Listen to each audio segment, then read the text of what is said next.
¿Por qué puede estar empezando a bajar el turismo? Bueno, el golpe sobre la economía nacional de que le pase a ser una imagen menos verde, eso tiene mucho peso sobre la vida de las personas. Pero Costa Rica venía caminando en una dirección, buscando que el modelo de desarrollo del país fuera más sustentable. Y frenamos en seco. Impulsó una iniciativa que se llama BOGA. Hay una declaración firmada por los países que Costa Rica decide no firmar. Esto se refleja en la prensa internacional. Estamos empezando a ver piezas de opinión que cuestionan qué es lo que está pasando con el compromiso ambiental. Pasa que se firmen el acuerdo de Escazú y vistos desde afuera, realmente nuestros logros nos dan esa imagen tan sólida que a veces a la gente no le ha preocupado mucho si estamos haciendo bien las cosas o no. En La Fortuna había una gran preocupación porque tenías que cuidar la joyita de la naturaleza que estabas mostrándole a la gente. Me impresiona escuchar al ministro de Ambiente plantear que es que los parques naturales tienen que generar rentabilidad y que si no generan rentabilidad entonces no están cumpliendo su función. ¿Quién dice que no la generan? Tiene un valor económico. Tenemos que hablar es un espacio seguro para tener conversaciones aterrizadas sobre la política nacional. Buscamos traducir el contexto político y sumarlo a experiencias cotidianas, que nos permita reflexionar y nos anime a tomar acción desde el metro cuadrado que habitamos en este planeta. Esto es Tenemos que hablar.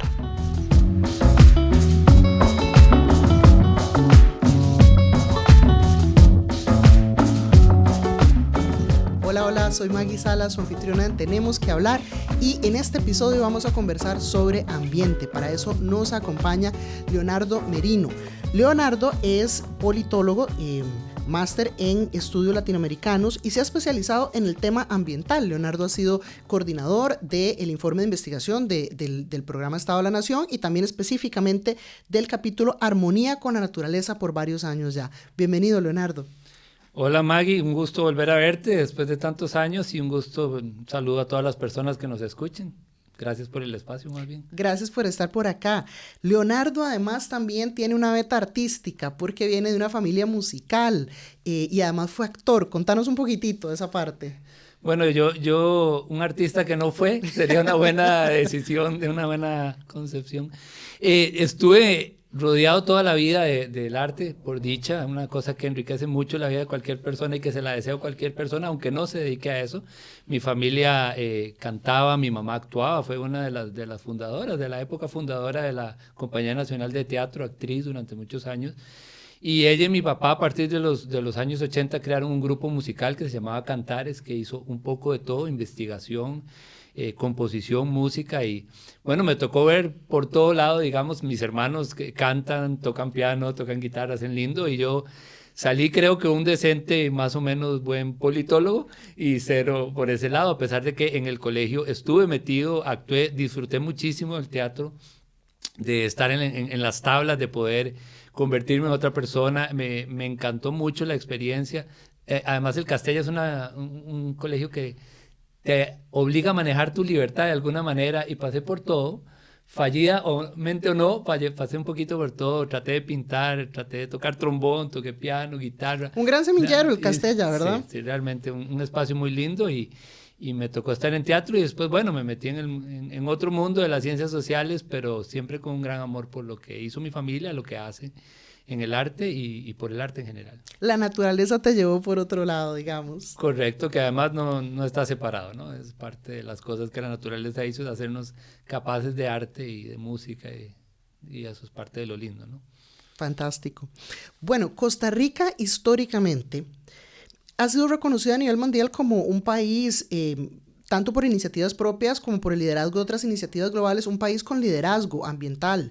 Acá se generaron amplias áreas de protección ambiental, después en los 90s incluso, bueno, se logró una serie de programas de reforestación importantes, de cobertura marítima, de especies, fuentes renovables, cerca de un 96% de energía renovable, pero con la actual administración hemos visto un cambio no solo en la narrativa, sino en la práctica del papel de ese Estado como protector ambiental. Contanos cómo ves vos lo que está pasando con el papel del Estado como protector ambiental. Sí, si me dejas, refuerzo un poquito ese contexto que estás dando porque me parece que es clave para entender un poquito cómo estamos. Me parás cuando me querás parar, por favor. Costa Rica ha sido muy paradójico. Esa imagen que tenemos en el mundo no es gratuita, la hemos construido bien, con algunos esfuerzos. En algún momento el planeta entendió que el tema de los ecosistemas y de la biodiversidad era el ambiente, lo cual ya sabemos no era suficiente, pero sí un paso importante, y Costa Rica temprano tomó decisiones, se convirtió en uno de los 14 países del mundo con más área protegida en su parte continental, por ejemplo, y además desde los años 90 en una región que pierde, por ejemplo, bosque más rápido que el mundo, a una tasa más acelerada, de pronto recupera cobertura y empieza a conectar algo que no es fácil conectar, que es haber tenido algunos niveles de desarrollo humano en nuestro contexto buenos, mejorables y con profundas deudas, y hoy todavía en una situación de rezago, con la protección de la naturaleza. Y que esa recuperación boscosa fue intencionada, ¿verdad? O sea, obedeció a políticas y programas específicos. Hubo decisiones claras, desde una legislación muy restrictiva, por ejemplo, una ley forestal que te prohíbe el cambio de uso del suelo en un bosque, totalmente fuertes. En un periodo de 3 años creamos ley de biodiversidad, ley orgánica del ambiente, ley forestal. Creamos herramientas como el pago por servicios ambientales, con sus bemoles y sus críticas que ha tenido, una herramienta que permitió también entender que proteger bosque podía tener un valor y que en su momento ha competido un poco por otros usos. Y otras cosas más circunstanciales que las personas han investigado, por ejemplo, el mercado de la carne en Guanacaste, es algo un poco más fortuito, pero permitió de pronto un cambio en una tendencia de deforestación muy fuerte en décadas anteriores, que permitió recuperación de bosque secundario en algunas zonas que dejaron de estar dedicadas al tipo de ganadería que mucho tiempo afectó. Pero sí hubo decisiones, hubo política pública, se creó área protegida, además con modalidades restrictivas, digamos, aquí cerca del 12% realmente que es parques nacionales o reservas absolutas donde no se puede realmente hacer nada. Hay otras modalidades que son un poco más flexibles, pero por ejemplo en Centroamérica hay porcentajes parecidos, pero con modalidades un poco menos restrictivas. Y no es que estemos ausentes de críticas, ¿verdad? Porque del sector de uso de agroquímicos se ha levantado una voz muy crítica. Es la segunda parte de esa paradoja. Hemos hecho bien esa agenda verde con algunas grandes deudas, pero lo que nos explotó en los años 90 en la cara era entender que ambiente era todo y que la sostenibilidad ambiental, si queremos usar el concepto, tenía que ver con lo que hacíamos en todo el territorio. Empezamos a entender que el tipo de crecimiento urbano, el tipo de agricultura, el tipo de manejo de los residuos, de las aguas residuales, etcétera, no era realmente el de un país con una preocupación ambiental más fuerte. Y ahí nos dimos cuenta, creo que con mucha claridad, que el país es insostenible, que tiene patrones insostenibles, ¿no? El uso de la energía se convirtió le ganó a la agricultura en los años 90 como el principal emisor que tenemos, ¿no? Algo que genera costos económicos en salud, en contaminación ambiental, etcétera. La agricultura salimos premiados, en el mal sentido de la palabra, en indicadores internacionales como uno de los países del mundo, a veces el primero en algunos índices en uso de agroquímicos, ¿verdad? Con su respectivo correlato de el efecto en la salud de las personas, los índices de cáncer gástrico, por supuesto, etcétera. De contaminación del agua y de cambios de uso del suelo, de presión sobre el ambiente, de emisiones, ¿no? Ahí hemos tenido un importante descuido. Y que no en nada de lo que digo no hay cosas que reconocer de esfuerzos casi siempre individuales, pocas veces de una política de Estado de largo plazo. Hay esfuerzos individuales para cambiar un poco esos patrones, pero lo hemos tenido. Y además hemos sido un país que hemos sido buenos en llevarle recursos naturales y sus derivados, digamos, a la gente. Le hemos llevado electricidad y agua a la gente, con desigualdades territoriales gigantescas. O sea, no es lo mismo aquí que en Talamanca, por ejemplo, una deuda eterna en agua potable, por ejemplo. Pero hemos sido muy débiles en lo que pasa después con los impactos ambientales de ese uso. Aguas residuales, tenemos 70 años de retraso en resolver un poco el manejo de la contaminación de las aguas, de los ríos. El uso de la energía, aunque somos muy buenos produciendo, como decías ahora, produciendo electricidad, claro. La electricidad es una cuarta parte del consumo energético de este país, en realidad. Sí, transporte nos sigue pasando una factura enorme en hidrocarburos. Correcto. Entonces sí, somos un país con patrones insostenibles de uso del territorio y los recursos naturales, con grandes logros en conservación, pero que ha enfrentado eso y lo ha tratado de enfrentar, creo, con presiones y con conflictos, pero de una manera que durante algún periodo, sobre todo desde mediados de años 90, tuvo prioridad política, entendido eso como darle importancia al tema, que no significa resolver todo, creamos normativa, creamos instituciones, y creo que en ese marco, con los logros y los rezagos que hemos tenido y los grandes desafíos sin resolver, en ese marco hoy nos encontramos en un momento que es más delicado, que es donde nos pusiste con la pregunta, y quería recordar un poquito el contexto, que es si por lo menos durante estas décadas hemos hablado del tema con algún grado de preocupación, hemos impulsado iniciativas internacionales y nacionales para hacer algo, contener un poquito los peores escenarios de lo que puede pasar con el ambiente cuando realmente se saca de la agenda de desarrollo, no es parte, lo hemos tenido presente.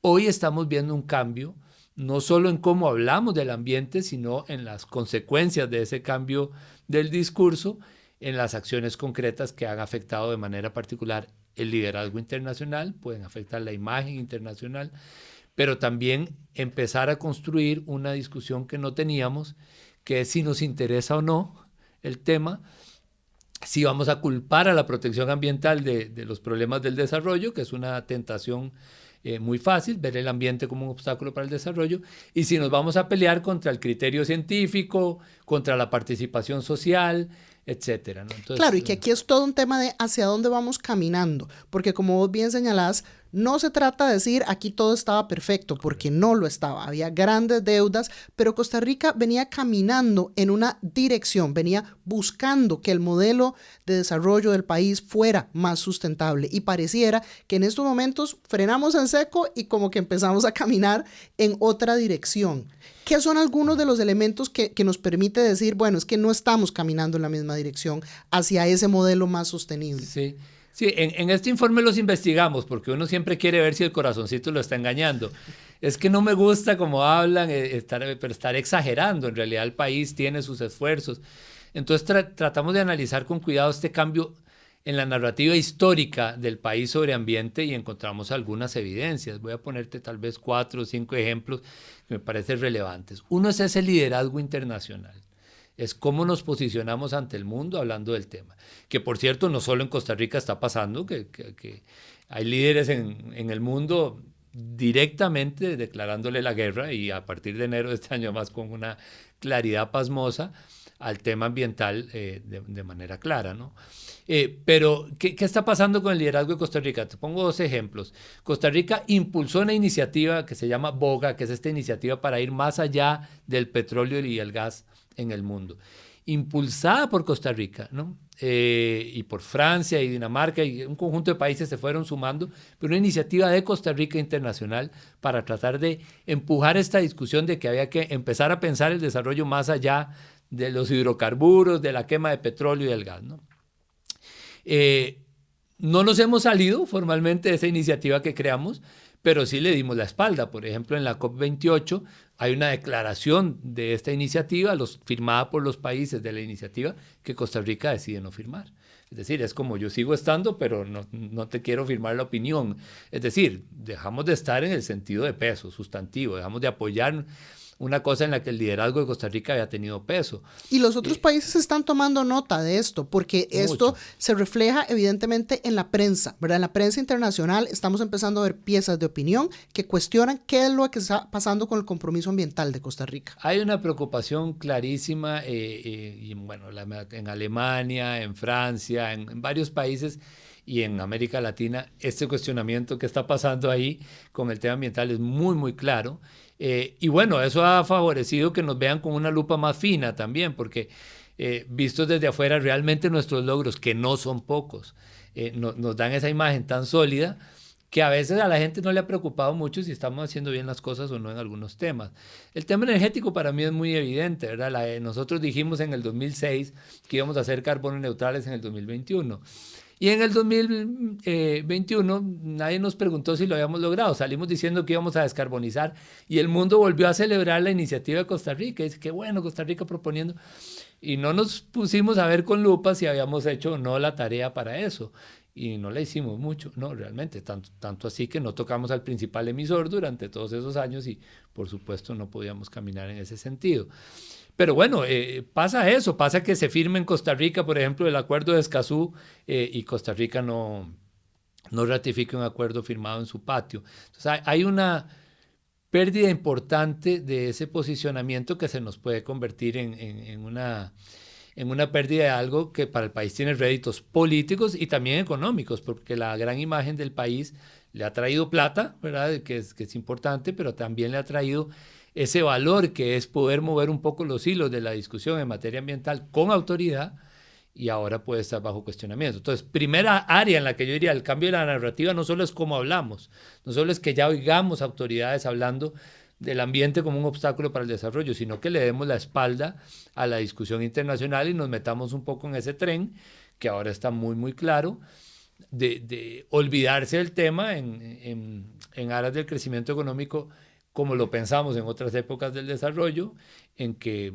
creíamos que la naturaleza no era parte del problema, sino solamente un insumo para empujar o no, ¿no? Entonces, bueno, y es que aquí no es solo un tema de imagen, como bien decías, recursos también.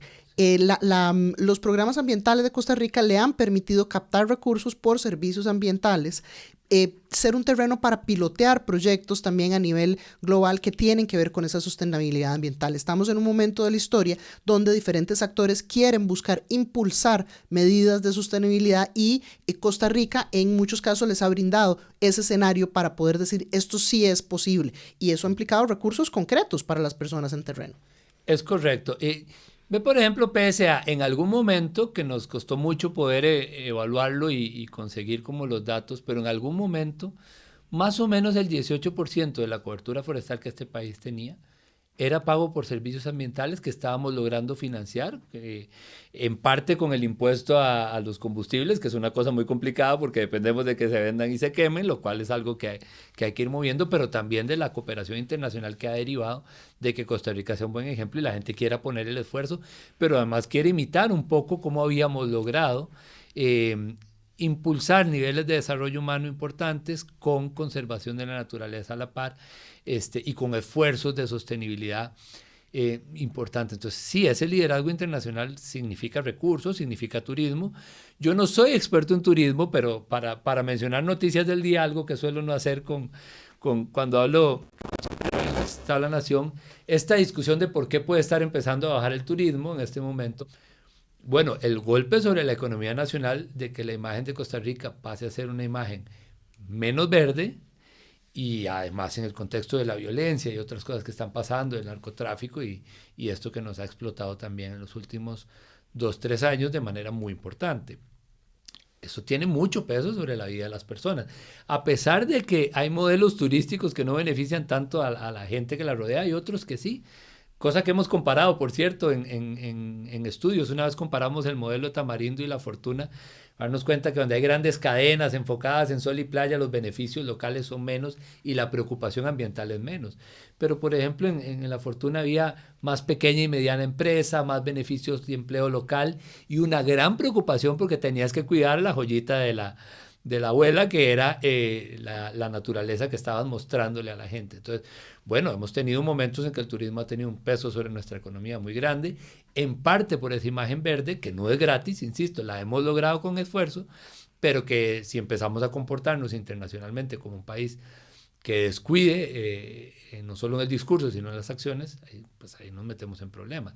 Y ese ha sido una de las cosas que han pasado. O sea, no solamente es que hablemos distinto, sino que dejemos de ser parte de iniciativas. Costa Rica siempre ha sido un país, por ejemplo, en su relación con Estados Unidos y con el mundo, con un grado de dependencia y de poco margen en su política exterior, pero hay como dos grandes áreas en que uno podría decir que Costa Rica más o menos ha votado con alguna credibilidad. Y ha propuesto cosas con alguna credibilidad. Ambiente es una de ellas. Y derechos humanos había sido una, que en estos días ya uno dice, no estamos tan claros, ¿no? No, el papel del país a nivel internacional está siendo claramente diferente a lo que venía siendo, y eso pues tiene costos para el país. Yo creo que esto que mencionas además del turismo es importante porque en muchas partes se visualiza la protección ambiental como opuesta a la sostenibilidad y el desarrollo de las comunidades, y de eso podemos hablar un poco también porque es parte de lo que alguna gente ha planteado, ¿verdad? Frente a un discurso como el que hemos escuchado de que es que quieren que se queden los árboles nada más para los monitos, ¿verdad? Se han dejado decir en estos momentos. Sí, es muy tentador y por supuesto es ignorar la historia de América Latina, por ejemplo, bastante, porque uno puede ver minería, explotación maderera en muchos países rodeados de pobreza y de exclusión. Pocas veces realmente la explotación extrema de los recursos naturales y la destrucción de la naturaleza se ha convertido en el impulso para el desarrollo de las poblaciones excluidas. Y a pesar de que no es así, es un discurso que pega, ¿ve? Usted es pobre porque no me permiten explotar. Que me lleva a cuál es el segundo ejemplo de este cambio de la narrativa, que es precisamente este discurso extractivo que hemos vuelto a ver renacer, ¿no? Después de muchos años de tratar de pelear, incluso de impulsar en el mundo el cambio del tema del petróleo, el tema de la minería, ahora este discurso de extraer y de explotar a un nivel máximo. Y incluso digamos, del jerarca del ramo. Es que a mí me impresiona escuchar, digamos, a Tattenbach, al ministro de Ambiente, plantear que es que los parques naturales tienen que generar rentabilidad y que si no generan rentabilidad, entonces no están cumpliendo su función. Sí. Tal vez hay una cosa que hay que alimentar mejor, por cierto, y que tal vez lo hemos hecho con debilidad, incluso en la academia, debo decirlo. ¿Quién dice que no la generan? Generan muchas cosas. Claro. Primero generan sus servicios ecológicos para usar también el valor que se le pudiera tener al hecho de que existan y de que enriquezcan la biodiversidad y la capacidad de este país de sobrevivir, además y de tener un ambiente rico en biodiversidad, en ecosistemas. Digo, eso tiene un valor por sí mismo que no solamente tiene valor económico, pero además tiene un valor económico. Nosotros, una vez que usamos datos del CIMPE, por ejemplo, de la Universidad Nacional, que ya están viejillos, pero en ese momento estimamos que lo que los parques nacionales le dejan a este país era el tamaño de la factura petrolera de Costa Rica. Era 2,5 veces lo que generábamos exportando piña, a pesar de que en ese momento éramos, y no estoy seguro si seguimos siendo, pero hemos sido por varios años el principal exportador de piña del mundo. Con las consecuencias tan negativas que tiene para los ecosistemas nuestros la siembra de piña. Correcto. Entonces, genera recursos, genera imagen, genera la parte que se ve económica y la que no se ve, que es también ese margen de maniobra en el discurso internacional que ha tenido el país. Pero además, nosotros sin explotar petróleo y sin minería a cielo abierto, a pesar de todo lo que está pasando con la minería ilegal, que es otra discusión, este país realmente ha logrado, y logró desde los años 50 del siglo pasado, impulsar el desarrollo humano en un marco que era más cuidadoso de la naturaleza que otros, y no ha sido por eso, ¿no? Entonces, cuando usted llega a una comunidad y dice, es que usted es pobre porque aquí hay un parque nacional y no lo puede explotar, primero hay que ver la historia de donde estamos rodeados, que nunca se ha convertido eso, siempre, ¿qué es lo que pasa? Viene una empresa extranjera que hace clavos de oro y reparte algunos empleos, pero no es el impulso del desarrollo, sino, efectivamente, los países donde estamos no tendrían pobreza si fuera por eso, ¿no? Y esto es una realidad también a nivel internacional, o sea, hay muchos países donde hay muchísima pobreza a pesar de ser exportadores de petróleo, porque en manos de quién queda este dinero. Correcto. Y es lo que vos mencionabas de las diferencias entre Tamarindo y la zona de la Fortuna. El modelo de desarrollo, el tipo de encadenamiento productivo, si estamos hablando de grandes transnacionales que llegan, se instalan, extraen y se llevan la mayoría del dinero, o si estamos hablando de comercio local y de encadenamiento de pymes. Claro. Que es parte de la discusión que yo creo que sí tenemos que dar con mucho cuidado, porque algunas zonas que han tenido desarrollo turístico, que han aprovechado la naturaleza, no se impulsa más el desarrollo local, ¿no? Y eso se puede hacer, ¿verdad? Pero Costa Rica sí tiene muchos años y ese es un tema ajeno a lo ambiental, pero es importante recordarlo, que realmente el centro del país ha sido el que ha concentrado parte del desarrollo y hemos construido rezagos territoriales y desigualdades territoriales muy fuertes. ¿Eso tiene que ver con que se proteja la naturaleza? No, eso tiene que ver también con haber perdido el impulso de haber llevado, como este país ha llevado en otros momentos con éxito, los elementos base para impulsar el desarrollo de las personas que pueden ser en Talamanca, en la zona sur, en Guanacaste, en San José, igual de valiosos y no lo hemos impulsado igual, ¿no? Las oportunidades de empleo, el trabajo y la educación, por ejemplo, como mecanismos de movilidad social. Pues por eso se plantea, ¿verdad?, que existe pues la costa pobre y el centro rico, correcto, ¿verdad?, en esa Costa Rica tan desigual que tenemos. Correcto. Si uno recuerda, y es una de las cosas que siempre le digo a la gente que viene de afuera con mucho miedo, una de las cosas que uno diferencia en Costa Rica cuando visita lo que hay fuera del centro es que tenías una cierta ruralidad que te marcaba mucha diferencia con la ruralidad de otros países. Una ruralidad con agua potable, con electricidad, con un EVAIS, con una escuela pública. Sí, con servicios. Con carreteras, con servicios, ¿no?, que te permitían empezar a crear ciertos modelos de movilidad social, etc. Eso empezamos de los años 90 a convertirlo en una desigualdad importante de oportunidades que hacen que la gente hoy fuera de la GAM te diga algo que no es fácil imaginar que hubiera dicho alguien en los 70s o en los 80s. Ni siquiera sé si el hecho de que mi hijo o mi hija puedan estudiar es que significa que va a estar mejor, que va a tener un buen empleo, etc. Hemos perdido esa capacidad de movilidad social importante. Pero bueno, entonces eso, para no salirme, este segundo gran ejemplo de cómo hemos cambiado la narrativa que tiene consecuencias es hablar de recuperar lo extractivo como una supuesta promesa de desarrollo, cosa que difícilmente encuentran en la región en la que estamos, pero que es un retroceso en materia ambiental muy, muy claro, ¿no? Está claro. Nuestro problema no es cómo darle petróleo a los patrones de movilidad de transporte que tenemos, es cómo cambiamos la movilidad y el transporte que tenemos de una manera que no dependa del petróleo como depende en este momento. Y una apuesta por el transporte colectivo, una apuesta por el transporte colectivo. Es algo que no tocamos y ahí ya pesan otras cosas, no solo es cuánta claridad tengamos de que hay que cambiarlo, son los intereses políticos y económicos que han movido mucho tiempo los hilos de qué se cambia y qué no se cambia en esto, ¿no? Entonces, bueno, segundo ejemplo, estamos volviendo a hablar de petróleo y de minería como una falsa promesa de desarrollo en un país que ha logrado en algunos momentos buenos niveles de crecimiento económico. A mí me gusta siempre poner una época, te la digo rápidamente, 2006, 2007, 2008, antes de esa gran crisis económica, 2008, 2009. Este país estaba con niveles de crecimiento de 7-8% de la economía, una cosa extraordinaria, con el desempleo abajo del 5%, sin déficit fiscal, con inversión extranjera directa viniendo montones y sin explotar petróleo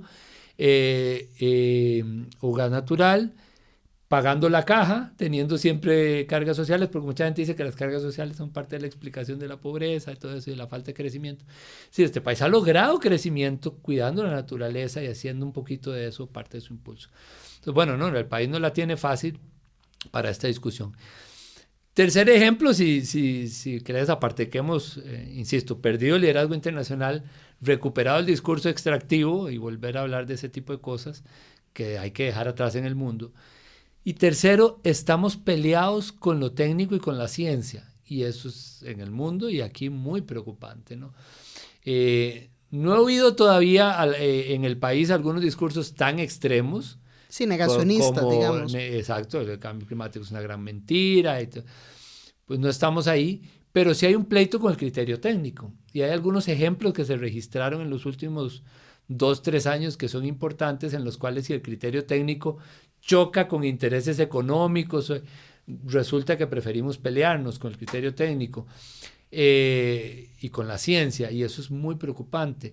Primero, hay dos formas de hacer eso. Una es dejar a la ciencia fuera. Nos ha pasado un poquito en la pesca, por ejemplo.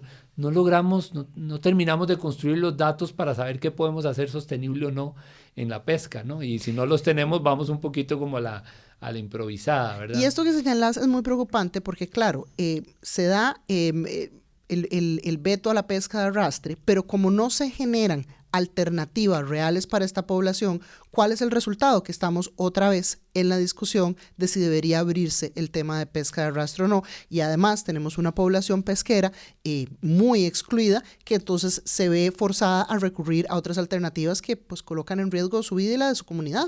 Es un tema que está, o sea, la tensión social alrededor de la pesca en este momento es suficientemente grande para que uno entienda que hay un sector que está por partirse en pedazos o convertirse en una forma más también del rezago social. Efectivamente, Primero, no hemos creado la información suficiente para saber, bueno, la biomasa, qué es lo que podemos, cuál es el ritmo que tenemos, pero además no hemos construido una relación con la institucionalidad que le permita a la gente moverse bien en materia de pesca y tener oportunidades de trabajo y de vida. Tanto así que ahora hicimos grupos focales para esto, es un tema especial de este informe que yo recomiendo mucho leer. La gente lo que nos dice es que ya está claro que ese como medio de vida puede estar desapareciendo, o por lo menos hay que complementarlo de otras formas, pero además la institucionalidad no sabe cómo responder. Pesca de arrastre es una discusión compleja, pero también la veda misma, que nos dimos cuenta en este trabajo de algo que no teníamos tan claro.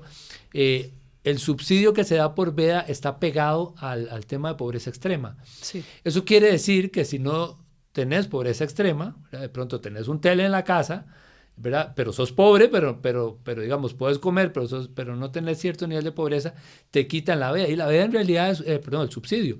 La veda es una prohibición de trabajar para cuidar el ambiente. Claro. No importa incluso si eras pobre o no. Lo cierto es que vas a hacerlo si dejas de trabajar. Pero entonces, ¿qué pasa? Si no tenés el subsidio, igual te vas a pescar. Por supuesto. O sea, igual la veda pierde sentido con el criterio científico que se use. Pero bueno, pesca es un ejemplo. Pero los otros, bueno, se dio en el Parque Manuel Antonio, por ejemplo, con el tema de la capacidad de carga, una discusión que tuvo internamente, por ejemplo, el SINAC y el ministerio, de si hay un criterio técnico que te dice que no debería entrar más gente de cierta cantidad. Y de pronto, si no te gusta el criterio técnico, lo cambias con criterios políticos, ¿no? Que es un poquito también la misma discusión en Gandoca Manzanillo, ¿verdad? De si podemos mover un poquito el criterio técnico, cambiar un poquito el mapa, hacer una cosa. Ese pleito con el criterio técnico es muy, muy arriesgado y además hay iniciativas para tratar de modificar la institucionalidad de manera que ciertas decisiones puedan ser abiertamente más políticas y no dependan de entidades que son técnicas. Estamos en esa discusión que es arriesgadísima. Uno puede decir que por ejemplo, que las entidades técnicas tienen que ser más eficientes, más rápidas. Por ejemplo, la CETENA, las evaluaciones de impacto ambiental, lo que vos digas, eliminar la corrupción que pueda existir. Pero que vos digas que mejor convertir las decisiones ambientales o con implicaciones ambientales en decisiones solo políticas, ahí estás arriesgando el futuro de la sostenibilidad. No, además esto claramente en estos momentos está muy amarrado a algunos de los casos de corrupción y de intereses particulares. Cuando hemos hablado de este tema en redes, bueno, nos han dejado algunos comentarios, algunas de las personas. Entonces, por ejemplo, en relación a la tala de árboles en Gandoca, una usuaria, Lucy, nos decía, bueno, me huele que es para pagar favores de campaña. Nada de desarrollo, nada para el pueblo. Con respecto a lo de Manuel Antonio, otro usuario, Staroche, nos decía, la gentrificación, la tala desmesurada y el precarismo es lo que está afectando esa zona y el gobierno no hace nada. Y con respecto a minería, Ivette nos decía, nuestra mayor riqueza es la diversidad biológica. Somos un país verde y por nuestras bellezas naturales se sostiene el turismo. La minería es destrucción. Entonces, claro, aquí vemos que algunas personas plantean pues opiniones muy críticas sobre este tema y colocan sobre la mesa esta realidad de que es evidente que se está buscando separarse del criterio técnico, por ejemplo, con el otorgamiento de permisos de tala en zonas que no corresponde, buscando modificar los límites de Ramsar, incluso pasando por encima justamente para beneficiar a grupos específicos. Es decir, no se trata de que tengamos información de que la realidad es distinta, es como que la realidad no nos conviene y entonces la entidad política quiere hacer a un lado. Incluso hemos visto casos de jerarcas que como no se alinean a mover esos límites del mapa de Ramsar, entonces son desplazados de su puesto, son trasladados a otra unidad. Sí, hay una cosa que Costa Rica ha tenido y que hay que reconocer, la mala y la buena, porque es parte de lo que está en este conflicto que estás diciendo y que la gente está señalando con toda claridad, con sus opiniones de lo que ve. Nosotros creamos un marco normativo, por suerte creo, y a tiempo, que te permite contener cosas, ¿no? Contener algunas cosas. Y en este momento, y en el sector ambiental ha sido muy particular, la sociedad civil ambiental ha aprendido mucho a pelear algunas de estas cosas por la vía judicial gracias a ese marco normativo y a una cierta credibilidad en la institucionalidad. Entonces, primero, no hay que partir de que estamos inventando el agua tibia en este momento. tiene siempre, toda la vida, de existir importantes presiones sobre los recursos naturales y movimientos e ilegalidades y problemas de este tipo que estamos viendo. Valga decir, eso no ha nacido en los últimos 2 o 3 años. No, por supuesto que no. Y lo cierto es que ha habido mecanismos que han permitido que este país contenga por esa vía. Si vos te das cuenta cómo se detuvo el problema de la minería en este país, fue judicial, básicamente. Hubo manifestaciones, etcétera. Pero, ¿qué es lo que tiene en este momento detenido lo que está pasando en Gandoca para que se estudie, para lo que sea? Pero es una medida cautelar de la Sala Constitucional. Movidas que la sociedad civil, valga decir, ha impulsado dentro de la institucionalidad y hemos tenido esa capacidad. Perdón.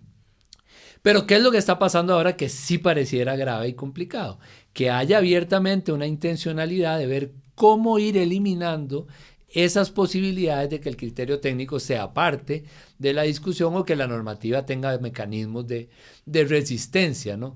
Y eso ha pasado con algunos de estos ejemplos que menciona la gente, en los cuales, que además hay historia desde atrás muy complicada, estos movimientos del terreno, por ejemplo, entiendo que ahí donde está la discusión ahora en Gandoca, pasó por ser terrenos del INDER en algún momento que además se tenían que recuperar, pero pues se pasaron a un privado y entonces después ya había que comprarlos y no sé. Digo, hay una cosa bien compleja que es vieja, pero lo que es nuevo es empezar a tratar de modificar los criterios con los cuales vamos a tomar la decisión. Siempre van a existir tensiones y presiones sobre los recursos naturales y sobre el territorio. Eso va de por vida, hemos por sentado que hemos tenido y que vamos a seguir teniendo. Pero las herramientas con las cuales tomamos las decisiones en torno a esto han sido construidas un poquito con la preocupación de contener esas presiones con participación social y con criterio técnico y científico, ¿verdad? Con representatividad en las decisiones. Ahora hay una abierta intencionalidad de ir eliminando eso, ¿no? Y eso sí es muy complicado porque entonces eso nos puede construir un momento en el cual realmente esto que está diciendo la gente solo es por intereses económicos que pasa algo. Puede seguir pasando, porque ha pasado en otros momentos, pero puede pasar con impunidad, digamos, y sin mecanismos que no sean la calle, ¿verdad? Claro, en estos momentos estamos viendo autoridades que irrespetan los mecanismos de consulta, por ejemplo, como lo que sucede con los planes reguladores, lo que pasó con el plan regulador de Talamanca, que se le plantea nuevamente, como bien decís, por la vía judicial. Vea, usted no está cumpliendo el criterio de consulta a poblaciones indígenas, usted no está cumpliendo el criterio de consulta a las poblaciones locales, pero vemos también sobre la mesa propuestas de reforma legal para concentrar más poder en esa entidad del MINAE y eliminar algunos de los espacios de consulta para que la decisión sea política y centralizada y que los órganos técnicos pierdan peso frente a las decisiones políticas. Ahí es exactamente, como lo estás diciendo perfecto, donde está el peligro. O sea, no solamente en que siempre hayamos tenido esas tensiones, sino que estemos construyendo un escenario distinto. Si vos te das cuenta, por ejemplo, la ley de agua, me gusta ponerla como ejemplo, ¿qué es lo que ha detenido durante muchísimo tiempo que termine de construirse una nueva legislación de agua? La discusión sobre la participación social. Claro. Es parte de lo que más ha empujado que haya sectores muy fuertes que detienen. ¿Qué es lo que detuvo después de 10 años de construirlo y de 20 millones de euros el programa, este plan que se construyó para tratar de mejorar un poco el ordenamiento de la gran área metropolitana? Después de hacerlo y gastarnos la plata de los europeos y de construir un conjunto de información que permitiera cosas, pues hay actores económicos que le dicen a un ente político, no estamos de acuerdo, y el ente dice, mejor no, gracias por la plata y por el esfuerzo y por la investigación, pero no, y rechazamos el plan, ¿no? En Upala, a mí me gusta este ejemplo porque fue durísimo el efecto de esto. Cuando llegó Otto en el 2016, el huracán, 2018, perdón, sí. 16, 18, ya no recuerdo, cuando pegó el huracán en esta zona, renació la discusión que habían tenido de que la Universidad Nacional, la Escuela de Geografía, construyera un plan regulador en el cual se tenía identificada la zona de inundación, pero en esa zona inundable había intereses económicos y bueno, el Consejo Municipal dice gracias por el esfuerzo, pero mejor no, porque perdemos valor de la tierra en algunos negocios, etcétera. Y bueno, vino otro y se los inundó y el precio también fue muy alto, ¿no? Claro. Incluso en vidas humanas, que es parte de lo más complicado. Y esto es central, porque el tema de participación en materia ambiental no es, en ningún área es accesorio, pero en materia ambiental tiene consecuencias muy directas para las personas que habitan el territorio. Y esta es la razón por la cual tiene que haber consulta y participación, porque son los recursos, es el contexto, es el medio ambiente de quienes están viviendo en un territorio. En la Cumbre del Río, ya eso es historia antigua para la gente más joven, pero en la Cumbre del Río del 92, el principio 10 de la gran declaración que sale de ahí, plantea precisamente que la única manera de manejar los recursos naturales es con la participación de todos los actores sociales y económicos, comunitarios, ¿no? Eso es parte de los grandes descubrimientos de la importancia que tiene la participación de la gente. Y sí, estás hablando de sus recursos, estás hablando de su terreno, su ambiente, ¿no? Y la gente se mueve, valga decir, nosotros que hemos creado una base de datos de acciones colectivas desde los años 90, uno de los hallazgos en materia ambiental es que, contrario a otros temas que los grupos, por ejemplo, los gremios laborales, los sindicatos, son los que más se mueven, en este tema los vecinos y las vecinas son los que más se mueven. O sea, claro, decir, porque hay un impacto directo sobre la vida de la gente. Por lo inmediato, por su comunidad, por su territorio, ¿no? Y entonces, sí, estamos ahí. Entonces, bueno, ¿qué es lo peligroso? Y retomo y con eso cierro esa tercera idea, ¿no? Y que nos lleva a lo siguiente. Estamos en un momento discutiendo si el criterio técnico y la participación son importantes, cuando más bien esa es la herramienta con la que estamos logrando contener, ¿no? Y mientras lo hacemos, y con eso es el cuarto y último de los ejemplos de este cambio que estamos diciendo, estas instituciones que estamos cuestionando también las estamos debilitando, ¿no? Y en estos últimos 3 años, por ejemplo, hicimos algo muy mágico. En Costa Rica aumentamos 500% el área protegida porque creamos en la parte marina un área gigantesca, y en el mismo año le bajamos la tercera parte de los recursos al SINAC, que es la entidad que tiene que cuidarla, ¿no? Es decir, tenemos menos gente, menos personal y menos recursos, y además le estamos cuestionando cómo reducir el peso del criterio técnico y la participación dentro de esa institucionalidad. Entonces digo, un momento clave para contener un poco las presiones que incluso las necesidades económicas generan sobre la población, en vez de ver cómo hacerlo en protección de la naturaleza, sí podemos estar aflojando las clavijas de cómo hacerlo mejor y cómo cuidar y cómo dar una discusión sobre el desarrollo, que en el fondo es lo que no estamos haciendo, y con eso te cedo, no sé, la palabra. ¿Qué es lo que no estamos haciendo en el país hace no 3 años, hace quizá 20, 25 años?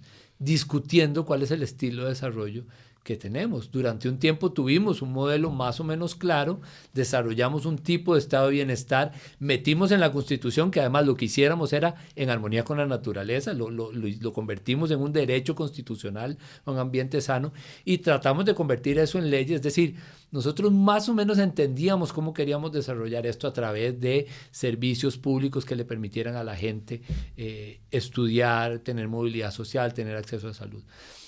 Empezamos a desmembrar un poquito las capacidades de cumplir esa promesa, y no estamos discutiendo una alternativa o una mejora de esa promesa, sino que estamos arrancando legajos. Y el ambiente es uno de los gajos, claro, que yo creo que se están yendo en la tira de esta falta de discusión sobre el rumbo nacional. Y es que se está cambiando de rumbo de facto, o sea, se está haciendo, sencillamente no se está haciendo explícito que se está haciendo, ¿sí? O sea, tenemos autoridades que por una parte van a retirar premios por haber aumentado determinadas áreas de cobertura, pero cuando ya se ve eso con una lupa fina, se ve que como no se le están asignando recursos, son áreas de protección en el papel, en la práctica no van a significar nada. Entonces vamos vaciando de contenido esto. En términos de ese alejamiento del criterio técnico, hay otras iniciativas que a mí me preocupan muchísimo. Por ejemplo, la reforma que se está queriendo hacer a la ley de aguas. Se está planteando permitir hasta 800 veces la cantidad de plaguicidas detectables dentro de fuentes de agua, ¿verdad? Y se le está planteando a la población que esto no implica ningún riesgo. A mí me parece muy peligroso que las autoridades de salud, por otras presiones, otros intereses, estén encaminándose, porque esto es parte de lo que vos decías, bueno, nos estamos alejando del criterio técnico, ¿no? Sí, esto es importantísimo porque, ojo, que con el ejemplo que estás poniendo, igual que sucede con el tema de los agroquímicos, igual que sucede con el tema de la expansión, por ejemplo, de algunos cultivos, en esto siempre está la cosa que hay que entender, que en todo tipo de omisión o acción del Estado en materia ambiental, hay siempre ganadores y perdedores. Claro. Y, por ejemplo, no resolver el tema del transporte en este país, es indudable que ha tenido ganadores y que hay sectores económicos que han podido, digamos, de alguna manera beneficiarse de eso, aunque el conjunto pierda más. Entonces, en todas estas iniciativas hay una cosa que es peligrosísima que entender, y es que cuando algunas cosas se han hecho con alguna debilidad o limitación, el argumento es, no lo estamos haciendo bien, entonces mejor aflojemos la regulación. Sí, mejor no lo hagamos del todo. Aflojemos los límites porque por sí no lo estamos haciendo bien. Eso no se vale. Lo que se vale es cuál es el plan para hacerlo mejor. Yo lo pienso mucho con el tema de la evaluación de impacto ambiental. Tenés que hacerlo mejor. Pero si decidís eliminar que haya evaluación de impacto ambiental de cierto tipo de proyectos que tiene impacto ambiental, es como decir, dejó de importarnos, ¿no? Dejó de importarnos el nivel de agroquímicos o de contaminantes en el agua, dejó de importarnos el tipo de agroquímicos que usamos para sembrar y su impacto en la salud de las personas trabajadoras, por ejemplo, que ya sabemos que existe, o en la contaminación de las aguas. Todavía estamos... ¿Cuántos años después de aquellos episodios en Milán o en el Cairo, todavía estamos teniendo que abastecer algunas poblaciones con cisternas porque no hay manera de limpiar las aguas de los agroquímicos que respondieron a un tipo de apuesta que es económica y que tiene ganadores? En toda esta discusión hay que seguir entendiendo. Antes de usted decirme que va a aflojar las regulaciones porque es una pega para el crecimiento, mejor dígame cómo crecer con regulaciones que funcionen de una mejor manera y que se cumplan de una mejor manera.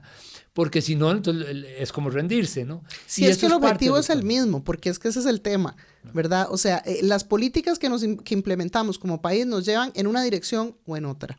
Si realmente queremos caminar hacia un modelo de sostenibilidad, hacia un modelo sustentable, que nos permita tener un medio ambiente sano, que nos permita tener una mejor armonía, con grandes beneficios para las comunidades costeras que habitan muchos de estos espacios de los que tanto dinero del turismo sale y tampoco se queda muchas veces en las propias comunidades, pues eso son una serie de medidas. Pero si yo más bien empiezo a caminar en dirección contraria, pues nunca voy a alcanzar esto. Y se vuelve evidente que es que en el fondo no me interesaba alcanzarlo, ¿verdad? Sí, es exactamente lo que pasa. Digamos, detrás de aflojar las clavijas, ahí siempre hay eso.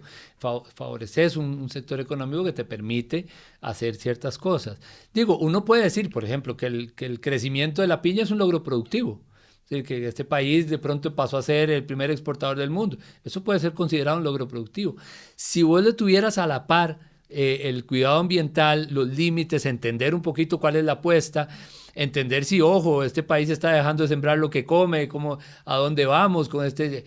Digo, si das esa discusión, por lo menos la pones explícita, ahí las preocupaciones ambientales, sociales, económicas se juntan. El problema es que no la estamos dando, es solamente cómo poderle permitir más válvulas al crecimiento económico por sí mismo, sin la preocupación ambiental y sin entender que las afectaciones ambientales es la base material del desarrollo. De todas maneras, cualquier cosa que penses a 30, 50 años, necesitas la naturaleza y necesitas una buena capacidad de convivir con ella.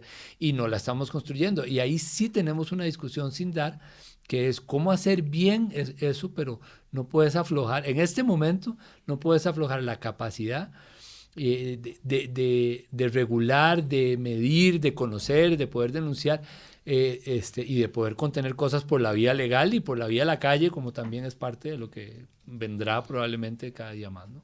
Mucho que arreglar, mucho que arreglar. Si vos pudieras escoger un puesto, el que cualquiera, olvídate de campaña, vos podés escoger un puesto desde donde poder tomar decisiones para empezar a arreglar eso.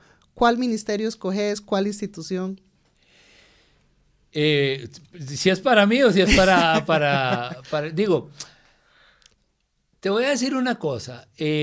Nosotros hemos creado una institucionalidad que está un poquito anquilosada y hay siempre, como entre las autoridades políticas y lo que pasa en la realidad, ciertos mandos medios en los cuales se pierde un poquito la cosa.